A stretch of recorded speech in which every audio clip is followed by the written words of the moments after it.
Welcome to our tutorial on how to delete conversations on Gmail on PC with the new update.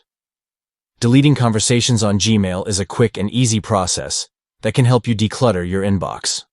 To get started, simply open Gmail on your PC. Next, look to the left of each message you want to delete and check the box next to it. You can select multiple messages by checking multiple boxes. Once you have selected all the conversations you want to delete, look to the top of the page and click on the Delete button.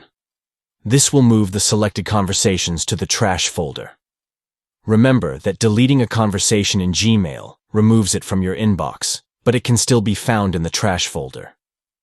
If you want to permanently remove the conversation, you will need to empty the trash folder as well.